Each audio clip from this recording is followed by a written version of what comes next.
Ya, Radio Silaturahim dan Rasio TV. Dan alhamdulillah Ustaz Husein sudah hadir di sini. Assalamualaikum Ustaz Husein. Waalaikumsalam warahmatullahi wabarakatuh. Ada pertanyaan Ustaz. Assalamualaikum Ustaz Husein. Waalaikumsalam. Ustaz, untuk emas apakah zakatnya ketika dibeli saja atau setiap tahun zakatnya untuk emas?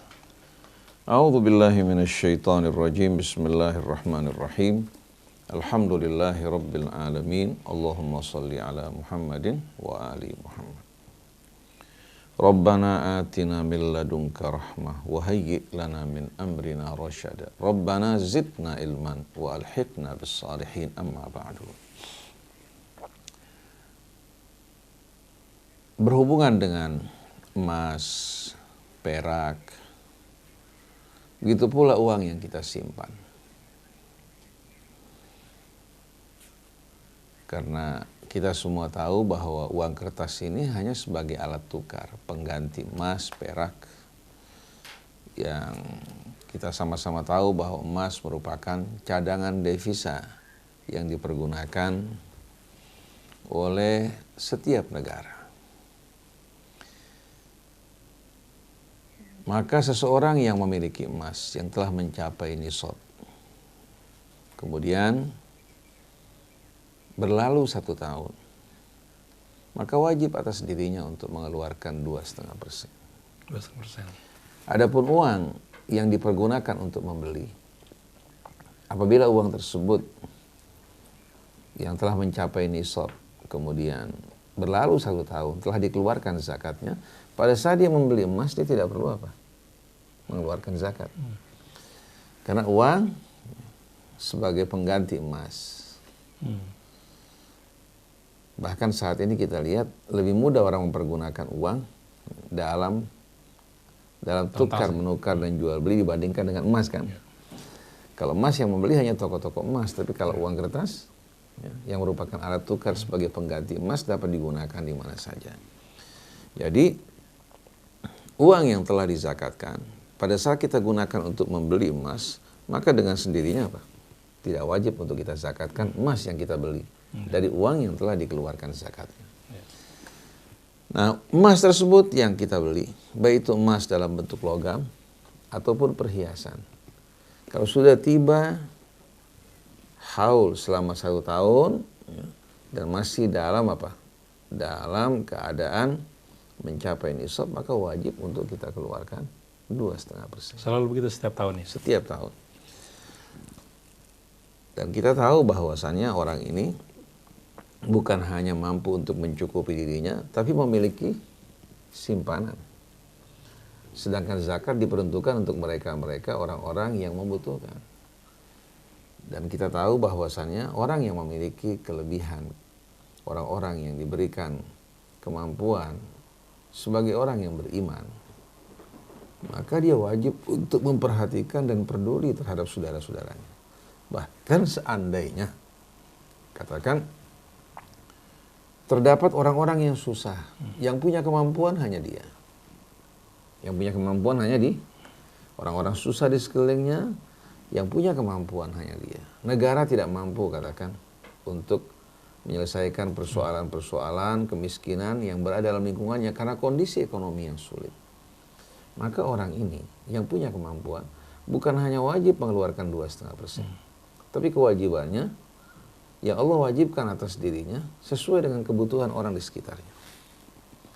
Karena kehidupan orang, kondisi saudara-saudara kita yang beriman jauh lebih berharga dari emas, dari dunia dan seluruh isinya. Bagaimana seorang yang beriman patut menyimpan sesuatu di rumahnya, memiliki kelebihan lalu menyaksikan saudaranya yang berada dalam kesusahan, dia tidak peduli. Betul enggak?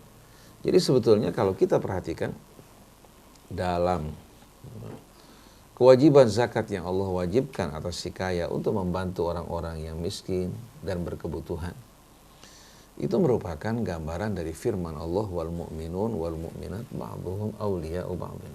Orang yang beriman, sebahagian mereka menjadi penolong, pelindung, pembantu sebahagian yang lain.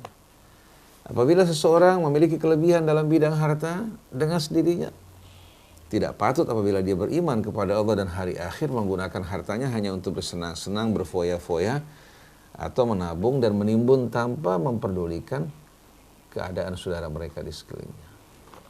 Nah, seorang yang diberikan kelebihan ilmu, dia mengajarkan ilmunya. Itu merupakan kewajiban dia sebagai seorang yang beriman untuk memberikan bantuan dengan apa yang Allah berikan. Yang diberikan kelebihan dari kekuatan, dengan kekuatannya dia membantu saudaranya yang lemah. Yang berkedudukan, yang memiliki jabatan, dia berkewajiban dengan jabatannya untuk betul-betul apa? Menegakkan kebenaran keadilan. Jadi sebetulnya setiap orang yang beriman itu bertanggung jawab. Bukan hanya atas dirinya, keluarganya, tapi atas lingkungannya. Nah, ini yang belum difahami oleh kebanyakan kaum muslimin, seolah-olah harta itu merupakan miliknya. Dan dia tidak punya kewajiban terhadap lingkungannya. Padahal harta itu merupakan amanat yang Allah amanatkan atas dirinya. Dan dalam harta kita terdapat hak-hak si kaya, hak-hak si miskin. Demikian pula hak-hak dari kerabat kita. Jadi tidak ada sama sekali celah dan luang bagi orang yang beriman untuk tidak memberikan uluran tangan bagi saudara-saudaranya yang beriman apabila dia merupakan orang yang punya kemampuan untuk memberikan pertolongan bagi mereka. Bila dia meninggalkan dan menyia-nyiakan mereka, maka tanggung jawabnya akan berat di hari kemudian. Baik, selanjutnya, Assalamualaikum Ustaz Husin. Waalaikumsalam. Yang saya hormati, ada orang yang menjual warisan bermiliar-miliar, tapi kepada saudaranya tidak membagi. Warisan ada zakatnya tidak? Dan berapa zakat dari harta warisan yang dijual? Kita tahu bahwasannya yang termasuk dalam kategori harta, dalam bahasa Arab bernama mal, wajib untuk kita zakatkan atau kita keluarkan zakatnya. Allah berfirman, khudh min amwalihim, ambil dari sebahagian harta mereka. Shadaqatan.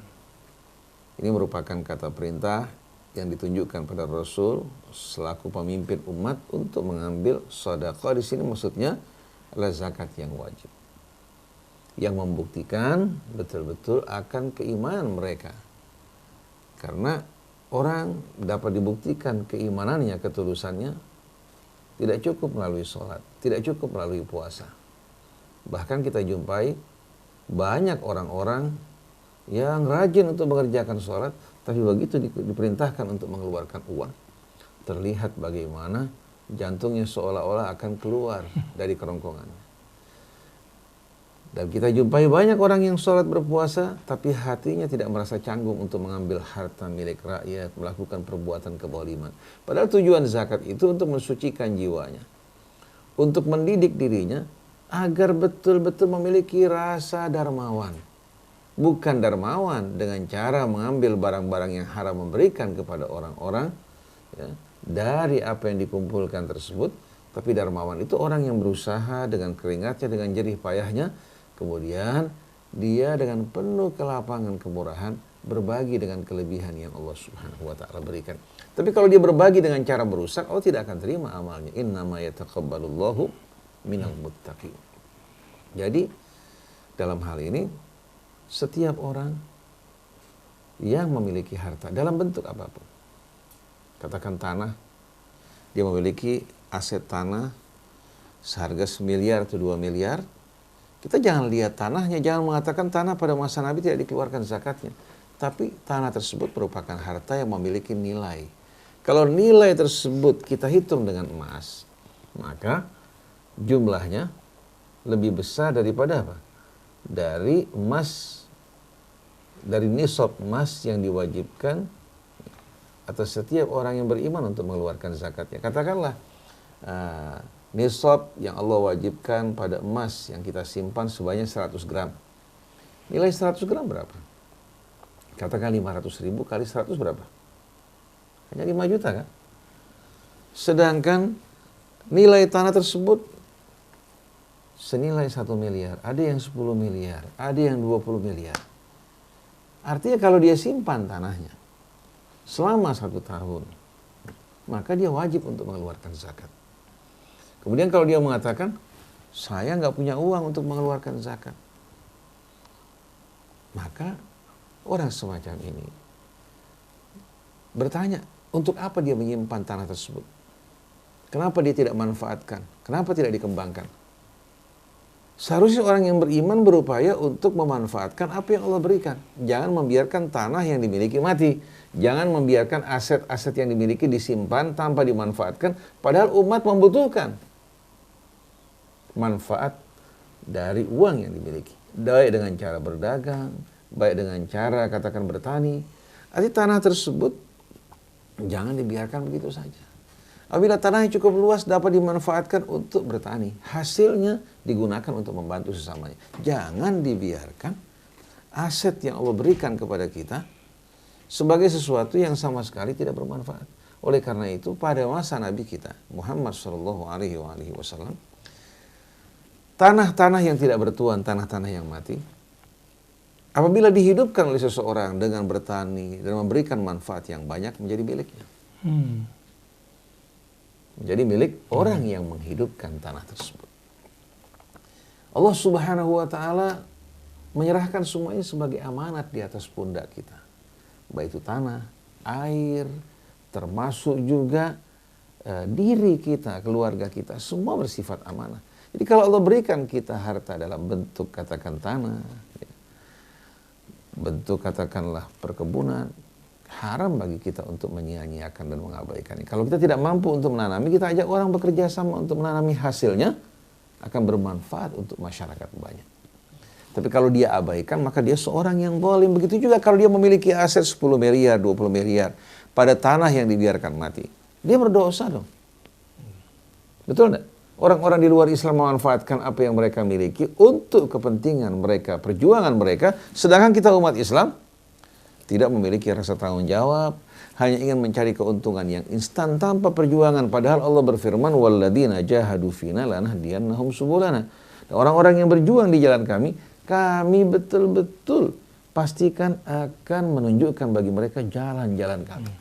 Dalam bidang ekonomi, Allah akan tunjukkan bagi mereka bila mereka berjuang dengan tulus, baik melalui perdagangan, baik itu melalui pertanian, atau melalui berbagai macam usaha-usaha dalam bidang jasa yang kembali manfaatnya untuk umat. Yang penting usaha yang kita lakukan, usaha yang betul-betul thayyib, yang menghasilkan hasil yang thayyib, dan pertanian-pertanian yang kita kelola juga merupakan hal-hal yang kita kelola dengan cara yang bersih, dengan cara yang adil, tanpa berbuat kezaliman pada orang lain. Oleh karena itu dengan tegas Allah berfirman, ya ayyuhalladzina amanu anfiqu min thayyibati ma kasabtum wa mimma akhrajna lakum minal ardh. Wahai orang yang beriman, infakkanlah dari sebahagian hasil usaha kalian yang thayyib, apapun jenis usahanya. Baik dia seorang konsultan, seorang dokter, seorang insinyur, seorang katakan pejabat. Di samping hasil yang didapatkan, dia punya kewajiban untuk memberikan uluran bantuan pada orang di sekitarnya apabila dia orang yang berkelebihan. Betul enggak? Jadi harta apa saja. Pada zaman Nabi katakan orang terbatas dalam usaha dan perekonomian kepada beberapa jenis usaha, baik itu pertanian, perdagangan, peternakan. Dan jenis pertanian yang dibudidayakan secara besar juga terbatas. Oleh karena itu kalau Nabi hanya mengambil dari beberapa jenis pertanian dan usaha wajar. Tapi saat ini ekonomi telah berkembang dengan demikian pesat. Harta yang berputar dalam bidang jasa mungkin lebih dari 75%. Kalau dulu di Jakarta atau di kampung-kampung yang punya tanah sawah itu orang yang paling beruntung dan paling kaya. Saya ingat di daerah Cisalak. Daerah Cisalak, satu orang bersama saudara-saudaranya memiliki warisan dari orang tuanya. Karena dia paling besar, dia serobot tanah sawah. Dia minta tanah sawah. Tanah sawah. Kebetulan pengairan pada saya cukup bagus. Jadi tanah sawah yang diambil. Karena tanah kebun paling hanya menghasilkan durian rambutan setahun sekali. Sedangkan sawah buat dia merupakan hal yang memenuhi kebutuhan pokok yang utama kan. Saudara-saudaranya yang lain cuma dapat kebun. Subhanallah, waktu berputar. Akhirnya daerah tersebut merupakan daerah yang hidup. Tanah sawah karena irigasi. Disebabkan karena pembangunan di sana sini terhenti, sawahnya nggak berguna. Sedangkan tanah kebun berubah menjadi tanah yang cukup bernilai dan mahal. Tanah sawah paling harganya 5.000, sedangkan tanah kebun sudah mencapai 100 sampai 200.000. terjadi keributan di antara mereka. Minta supaya apa? Supaya kembali warisan ditinjau ulang. Jadi kita lihat, pada zaman dulu sawah bernilai, tanah kebun tidak berharga, sekarang berubah keadaannya. Di daerah Kemang dulu merupakan daerah perkebunan. Betul nggak? Tanah kebun berapa harganya? Tahu mulai terjadi pengembangan real estate, dijadikan daerah permukiman elit, dan orang-orang barat juga suka untuk menempati tempat tersebut karena merupakan rumah-rumah taman yang indah. Tanah yang tadinya nggak berharga, langsung harganya melonjak tinggi. Orang kampung yang tadinya berharap dari hasil kebun setiap tahun, tahu-tahu jadi orang-orang kaya mendadak. Terjadi perubahan nggak? Ya. Terjadi perubahan. Nah, kalau seandainya orang berpegang kepada prinsip zakat berdasarkan apa yang diamalkan Rasul Shallallahu Alaihi Wasallam, tidak sesuai dengan keadilan. Dulu tepat dengan apa yang dilakukan Rasul, karena itulah merupakan apa? Merupakan batasan perekonomian yang dikenal pada masa itu. Sekarang telah mengalami perubahan. Maka sesuai dengan perubahan, dengan varietas perekonomian yang muncul, zakat pun mengikuti perubahan tersebut. Kalau dulu katakan profesi tidak dilirik, sekarang dari zakat profesi dengan sendirinya apa? Merupakan hal yang perlu mendapatkan perhatian. Yang unik Mas Krisna, petani-petani yang dapat 10 juta dikenakan kewajiban zakat 10%. Padahal kita tahu perbandingannya, petani mendapatkan 10 juta, 15 juta dalam waktu sekali panen 4-5 bulan. Seorang pegawai bisa mendapatkan 25 juta, 50 juta per bulan. Yang ini dibebaskan zakat, yang itu diwajibkan zakat. Di mana keadilan? Sampai sebagian orang mengatakan Islam agama feodal. Orang-orang kecil, pengusaha-pengusaha kecil diambil zakat, sedangkan orang-orang yang kaya raya, orang yang berkelebihan tidak dikenakan zakat. Kenapa? Karena mereka menerapkan apa yang dahulu dilakukan oleh Rasul dan para sahabat sesuai dengan kondisi perekonomian saat itu untuk saat ini. Akhirnya orang mengatakan kalau gitu Islam agama yang tidak relevan. Islam agama yang relevan apabila dikembalikan kepada Al-Quran dan dikembalikan kepada hikmah-hikmah tasyri'. Tapi kalau seorang menjiplak masa lampau secara harfi, secara letterlek, tidak akan mungkin sesuai. Tapi perhatikan hikmah dari syariat yang ditetapkan oleh Allah Subhanahu wa taala dan diterapkan oleh Nabi kita Muhammad sallallahu alaihi wasallam. Jadi apa saja yang masuk dalam kategori harta diwajibkan untuk dikeluarkan zakatnya selagi dia merupakan usaha yang halal, bukan dari usaha-usaha yang diharamkan Allah. Adapun uang dari hasil korupsi tidak dikenakan zakat. Saat dikeluarkan zakatnya pun Allah tidak akan terima. Tapi yang wajib dilakukan mengembalikan semua uang hasil korupsi ke negara atau ke rakyat. Sedangkan dari yang haram Allah Subhanahu wa taala tidak akan melihat sedikit pun. Jadi Islam sebetulnya dalam hal ini ingin membangun kehidupan yang berlandaskan keadilan, di mana yang kuat membantu yang lemah. Dan subhanallah hal ini sudah jauh-jauh hari diterapkan oleh negara-negara maju. Di Australia sebagai contoh, orang dari mulai masa muda dia bekerja membayar pajak. Begitu dia pensiun atau dia lemah, dia sakit, negara menanggung seluruh kebutuhannya. Betul nggak? Di Amerika juga pajak cukup tinggi. Tapi di saat pembayar pajak mengajukan keberatan di akhir tahun bahwa kebutuhan dia lebih besar dari pendapatan dia, pemerintah akan mengembalikan pajak yang pernah diberikan, bahkan ditambahkan. Masa mereka bisa melakukan hal ini sedangkan Islam yang merupakan agama rahmatan lil alamin menjadi agama yang berpihak kepada orang-orang yang kaya, kepada orang-orang yang kuat, menindas orang-orang yang lemah. Oleh karena itu kezaliman di negeri kita ini luar biasa. Orang kaya semakin kaya, jarak antara mereka dengan semiskin semakin hari semakin jauh.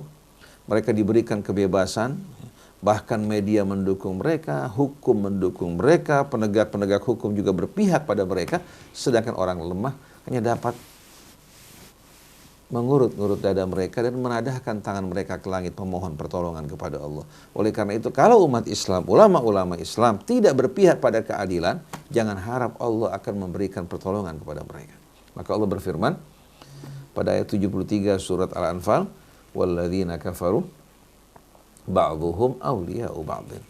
Orang-orang yang kafir apapun agama mereka, sebahagian mereka akan menjadi pembantu, pelindung, pembela sebahagian yang lain.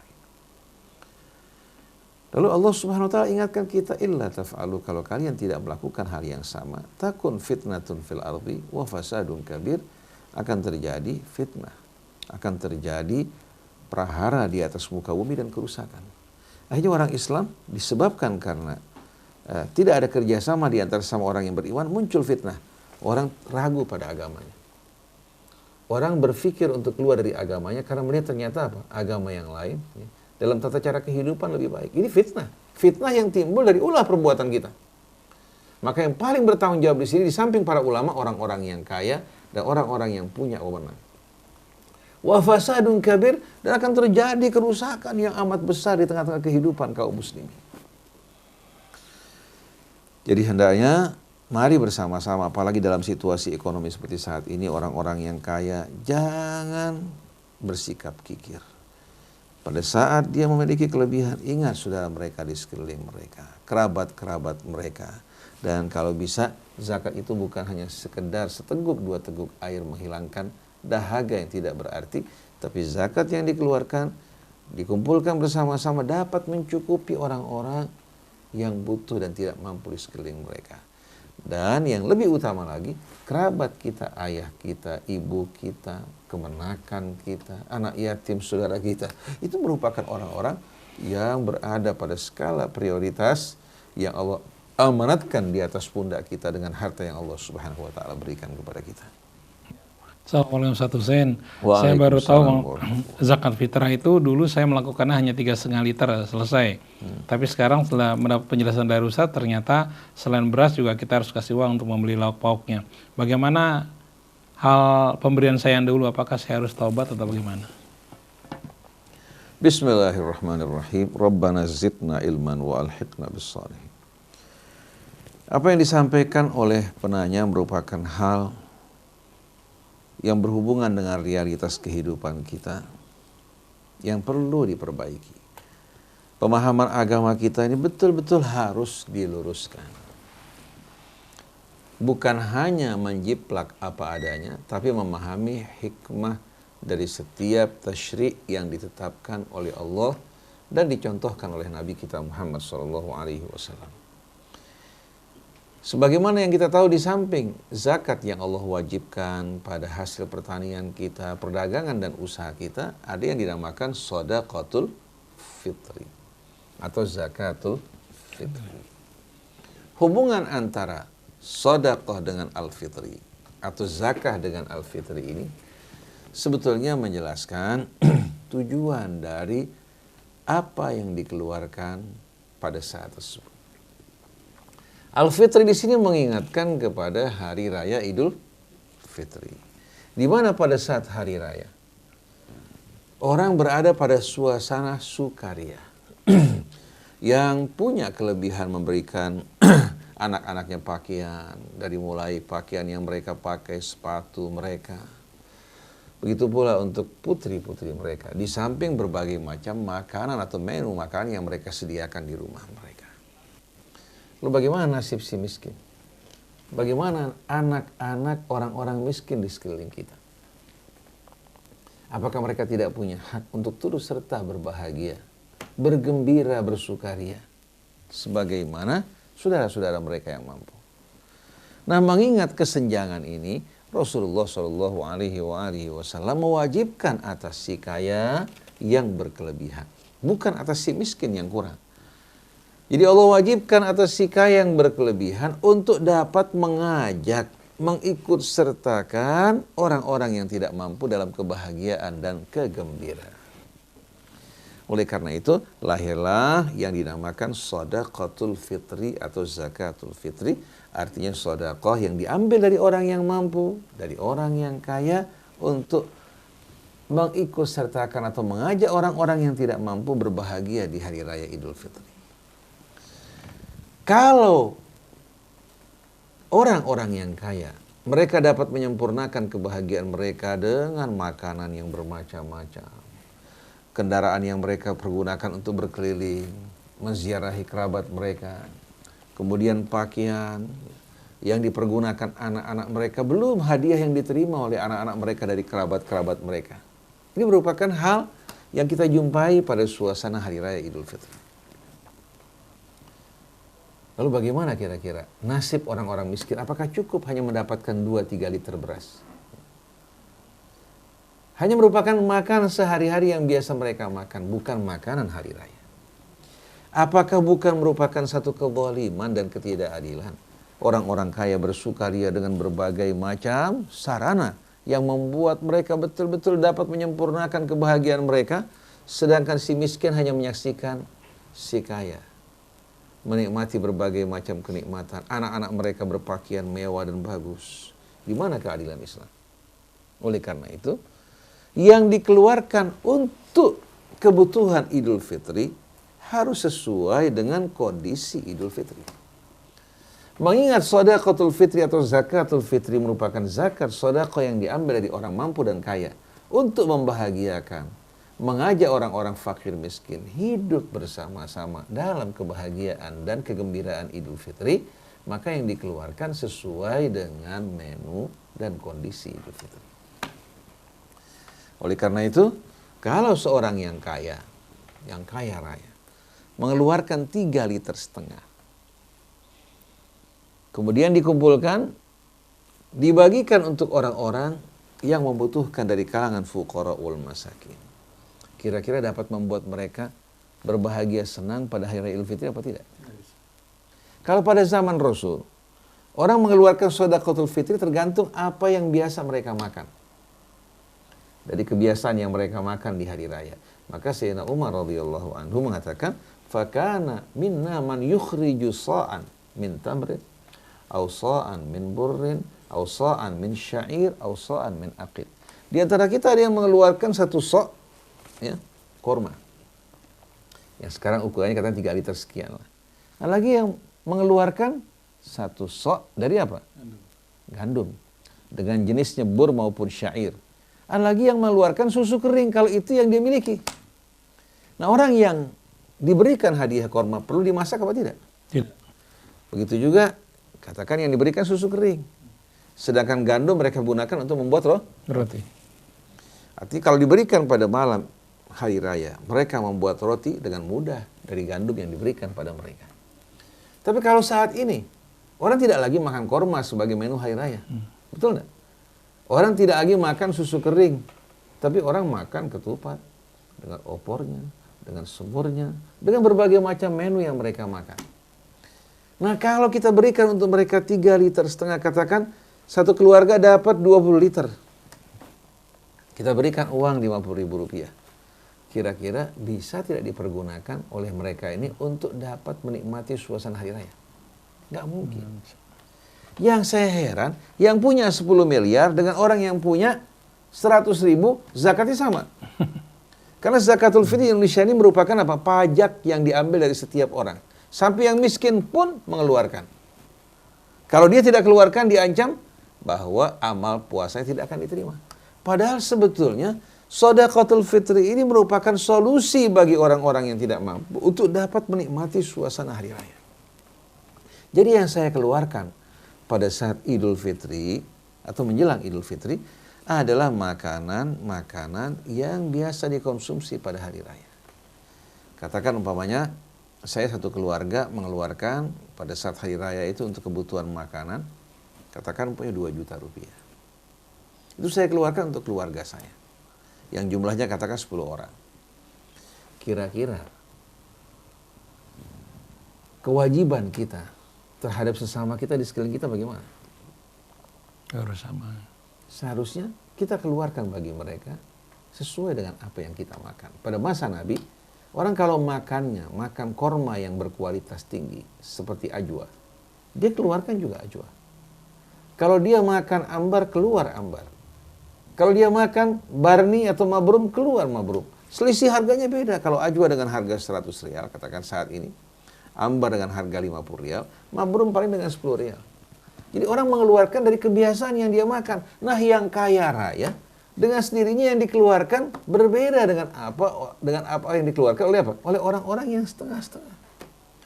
Nah, yang terjadi saat ini yang punya sekian miliar dengan orang yang punya 1 juta, 2 juta atau ratusan ribu disamakan, seolah-olah kewajiban yang Allah wajibkan tidak memiliki makna dan tujuan. Padahal tu'khadhu min aghniyaihim, diambil dari orang-orang kaya, wa turaddu ila fuqaraihim, dan dikembalikan kepada orang-orang fakir. Mengingat ini suasana Idul Fitri dengan tujuan untuk membahagiakan mereka, mengajak mereka bersukaria, berbahagia pada hari raya Idul Fitri. Tapi kalau kejadian yang kaya bersenang-senang dengan berbagai macam sarana kesenangan, sedangkan yang miskin semakin susah, akan terjadi fitnah. Terjadi fitnah yang amat mengerikan, yang menimbulkan kebencian, kecemburuan, kedengkian, dan juga apa? Akhirnya antipati terhadap agama itu sendiri. Maka tidak heran kalau di negeri kita muncul fenomena orang bisa berpihak kepada pemimpin non-muslim daripada apa? Pemimpin muslim.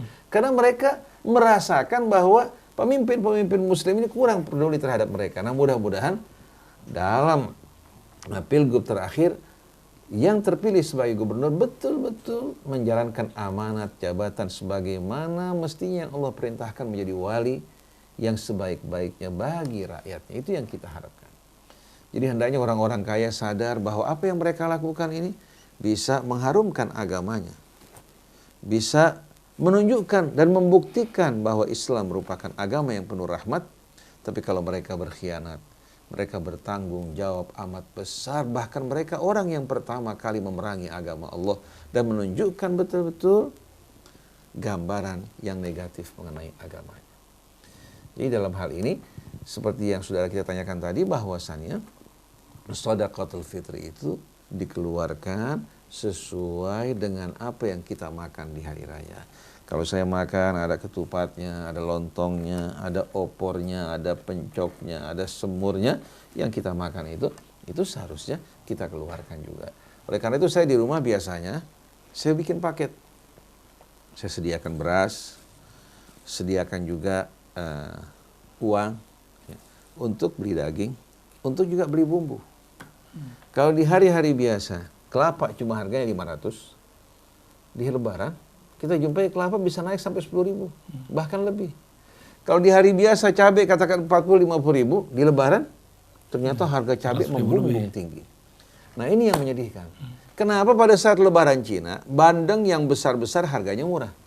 Betul enggak? Bahkan terdapat diskon di mana-mana tempat. Kenapa pada musim Lebaran Islam kok para pedagang hanya berpikir untuk menarik keuntungan yang sebesar-besarnya dengan cara menimbun sebelum hari raya hingga menimbulkan kenaikan harga? Bukan mereka berupaya untuk menunjukkan bagaimana indahnya agama mereka. Mereka berusaha pada hari raya membahagiakan saudara mereka, menjual barang-barang mereka dengan harga yang terjangkau oleh saudara mereka. Oleh karena itu, shadaqatul fitri kalau dulu cukup diberikan di malam hari, karena untuk memasak dan mengolahnya tidak sulit, ya, bahkan ada yang tidak perlu diolah. Tapi kalau saat ini orang harus beli daging, harus bikin ketupat, bikin lontong. Oleh karena itu kalau perlu 1 hari sebelumnya, dari mulai pagi hari, zakat sudah sampai kepada fakir miskin. Ada paket untuk dagingnya. Kalau daging kita kantongi takut keluar bau yang tidak sedap, kita berikan ini uang untuk beli daging, ini uang untuk beli bumbu, ini beras untuk kamu. Apalagi kalau seandainya yang kaya mengatakan berapa jumlah anak kamu? Ada sekian. Ini untuk beli pakaian buat mereka agar mereka ikut bersenang-senang di hari raya. Akan terasa indahnya agama yang luar biasa. Oleh karena itu Nabi mengatakan, yang menyebabkan kehancuran agama dan kehidupan umat manusia 3 hal. Yang pertama adalah hawa nafsu yang diikuti. Kalau sudah hawa nafsu yang diutamakan, kita akan melihat kerusakan dalam seluruh sektor kehidupan.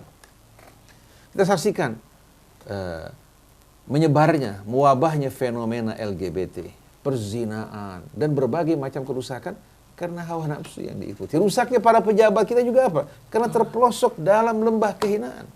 Para pengusaha kita juga begitu. Yang pertama, penyebab kehancuran adalah hawa nafsu. Yang kedua, syuhun muta', rasa kikir yang dipatuhi dan diikuti.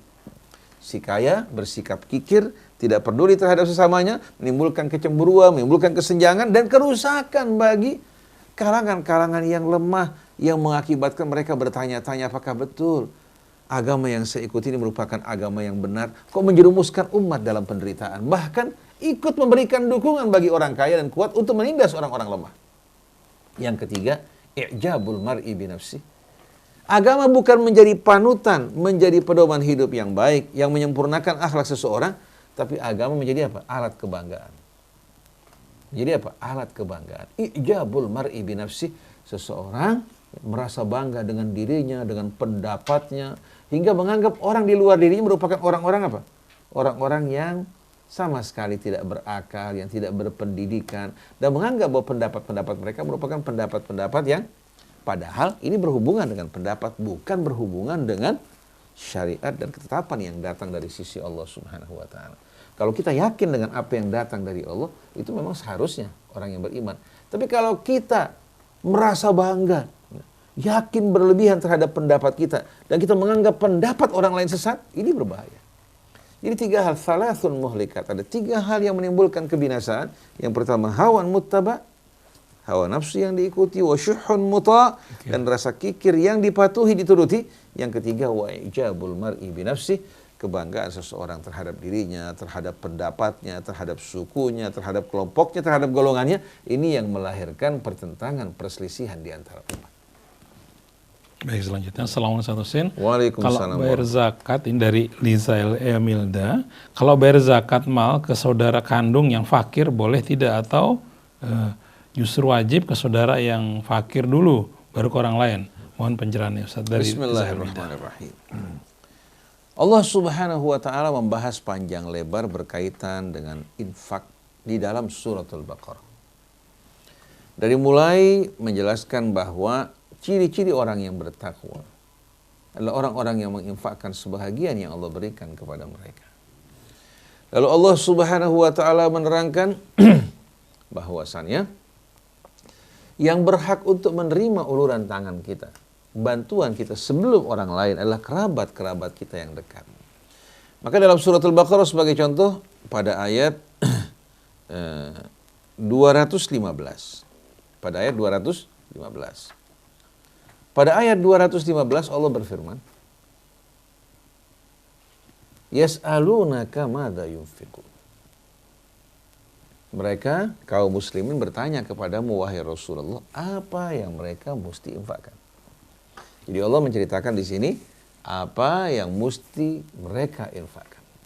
Tapi Allah Subhanahu wa taala sebelum menjawab apa yang mesti mereka infakkan, Allah alihkan perhatian mereka kepada mereka yang berhak mendapatkan perhatian mereka dan infak mereka. Karena walaupun orang berinfak, tapi kalau infak bukan ditempatkan pada tempatnya, maka akan membawa apa? Kesia-siaan buat dirinya. Dan kewajibannya tidak apa? Kewajibannya tidak diselesaikan. Wa may yadha'il ma'rufa fi ghairi ahlihi yakun hamduhu dhamman alaihi wa yandami. Orang kalau meletakkan kebaikan bukan pada ahlinya, maka apa-apa yang dilakukan bukan menjadi pujian, maka cemoohan. Dan dia pasti akan menyesal. Ayah ibunya yang seharusnya mendapatkan perhatian tidak diperhatikan. Tapi kalau untuk sumbangan yang membawa namanya, dia keluarkan uangnya dengan besar. Kerabat-kerabat yang butuh tidak diperhatikan untuk acara ulang tahun, perkawinan secara besar-besaran. Artinya dia menempatkan kebaikan atau harta bukan pada tempatnya. Bukan akan mendapatkan pujian, tapi akan mendapatkan cacian, cemoohan, dan kehinaan. Dan dia akan menyesal. Nah, Allah Subhanahu wa ta'ala ketika mereka bertanya, apa yang mesti mereka infakkan? Allah jawab dan terangkan, siapa yang lebih utama untuk mendapatkan perhatian kalian. Yas'alunaka madza yunfiqun. Mereka bertanya padamu, apa yang mesti mereka infakkan? Dijawab oleh Allah, qul ma anfaqtum min khairin falil walidain wal aqrabin wal yatama wal masakin wabnis sabil. Katakan, jawab mereka wahai Rasulullah. Ini jawaban dari Allah. Apa saja yang kalian keluarkan dari kebaikan, pertama-tama yang harus mendapatkan perhatian kalian, 2 orang tua kalian. Kemudian wal aqrabin, dan orang-orang yang terdekat dengan kalian. Ya otomatis anak kita, keluarga kita kan yang terdekat dengan kita kan. Kemudian saudara-saudari kita, kemenakan-kemenakan kita. Baru setelah itu wal yatama, anak-anak yatim. Apalagi kalau yatim dari keluarga kita. Wal masakin, dan orang-orang miskin. Apalagi yang miskin dari mereka. Kemudian wabnus sabil, dan orang-orang ibnu sabil yang kehabisan bekal karena dia merantau untuk mencari kehidupan atau merantau menuntut ilmu, tinggal di kampung kita, kita wajib untuk mengulurkan tangan bagi mereka. Wa ma taf'alu min khairin fa innallaha bihi alim. Apa saja yang kalian lakukan dari kebaikan, Allah Subhanahu wa taala Maha tahu. Jadi seseorang di saat dia memiliki penghasilan, katakan, umpamanya seorang penghasilan dia 50 juta. Maka dia membagi kebutuhan dia, katakan berapa? 25 juta. Masih ada 25 juta. Orang tuanya berapa kebutuhannya? Terhadap orang tua jangan kita berhitung, karena orang tua kita tidak pernah berhitung sama sekali. Jangan kita mau bantu orang tua takut sama istri kita.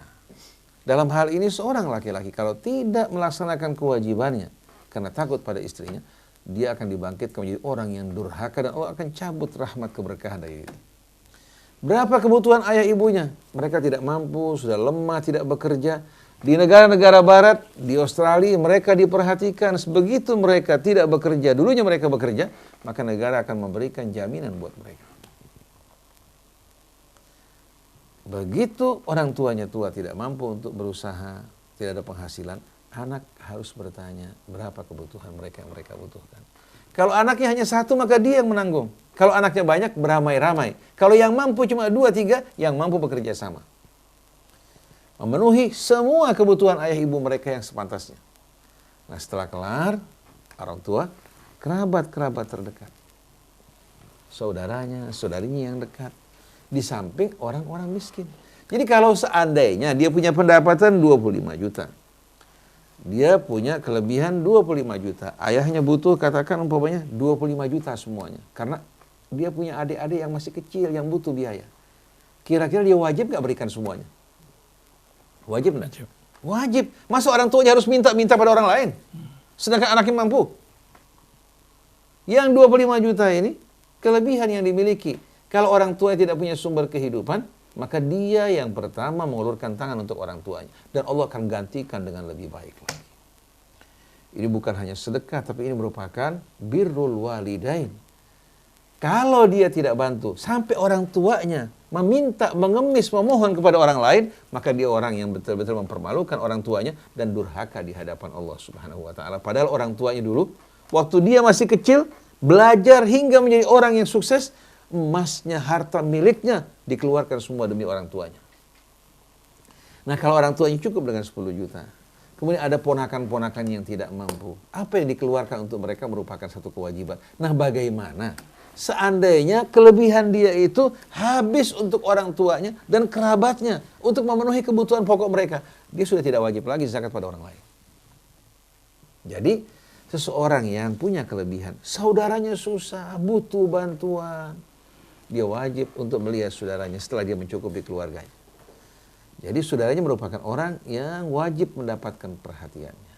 Seandainya dia punya kelebihan cuma 1 juta, saudaranya butuh 1 juta, berikan untuk dia semuanya. Lalu bagaimana terhadap yang lain? Dia belum punya kewajiban terhadap yang lain, karena yang dekat dengan dia punya kebutuhan yang mesti mendapatkan perhatian. Dan kita, Mas Krisna, waktu kita meninggal dunia, apa sih yang kita bawa? Nggak ada. Mungkin pada saat kita berada pada gerbang kematian, detik-detik sakaratul maut, Allah tanya apa yang kamu inginkan. Saya berikan kesempatan buat kamu 1 hari atau setengah hari. Kira-kira apa yang terfikir dalam benak dia? Dia akan berpikir bagaimana dia akan membawa untuk bekal hari akhirnya. Dunia bakal ditinggalkan di belakang. Anaknya, istrinya, keluarganya sudah tidak lagi mungkin membantu dirinya. Paling hanya dengan sekedar doa. Itu pun sekali-sekali. Jadi orang meninggalkan dunia, penuh rasa cinta kepada dunia, dia akan berat untuk berpisah. Sedangkan bekal hari akhirnya tidak ada, bagaimana dia tidak akan masuk ke dalam akhirat dalam ketakutan dan kesedihan. Jadi saya pikir orang yang beriman pasti akan berpikir bijak bagaimana dia bekerja dalam kehidupan dunia untuk membangun akhiratnya, mempersiapkan tempatnya di hari akhir nanti. Hanya orang-orang yang tidak beriman kepada Allah dan hari akhir yang menahan. Jadi pada saat kita diberikan kelebihan, yang pertama mendapatkan perhatian kita, kedua orang tua kita, kerabat kita terdekat. Jadi kalau saat dia punya kecukupan, dia bagi mereka, dibagi tetangga-tetangganya yang tidak mampu dari fakir miskin. Kalau setiap orang melakukan hal ini, kira-kira problema kemiskinan akan terselesaikan apa tidak? Bisa. Uang yang dikeluarkan untuk biaya perkawinan, untuk undangan saja. Untuk undangan bisa sampai puluhan juta. Betul enggak? Untuk ucapan terima kasih. Ini hal-hal yang di pinggir nih. Betul enggak? Sudah berapa? Mereka keluarkan terkadang sampai ratusan, bahkan miliaran rupiah. Kenapa mereka keluarkan seperti ini? Karena hatinya nggak ada takut sama Allah Ta'ala. Kalau dia berinfak mengeluarkan hartanya, sebanyak yang dikeluarkan untuk hal seperti ini, sudah merupakan tabdir, apalagi kalau infaknya tidak sebanding dengan uang yang dikeluarkan dalam hura-hura. Jadi saya bertanya, kenapa kita nggak berhitung pada saat kita keluarkan uang untuk hal seperti ini, tapi kalau untuk kebaikan bekal hari akhir kita, kita berhitung. Untuk memecahkan problema kemiskinan, demikian pula untuk menegakkan kalimat Allah dan agama Allah, di samping peran ulama untuk berdakwah, orang-orang yang kaya, mereka betul-betul harus terpanggil untuk menginfakkan harta mereka di jalan Allah Subhanahu wa Ta'ala. Baik Ustaz, waktunya sudah habis kelihatannya. Kita akan jumpa lagi dalam renungan Al-Quran berikutnya ya. Syukran Ustaz, jazakallahu khair. Alhamdulillah. Oke, terima kasih atas perhatian Anda semuanya. Saya Muhammad Krisna, kemudian juga Ondi Saputra, Andri, dan Fajar mohon pamit. Wabillahi taufiq wal hidayah. Assalamualaikum warahmatullahi wabarakatuh.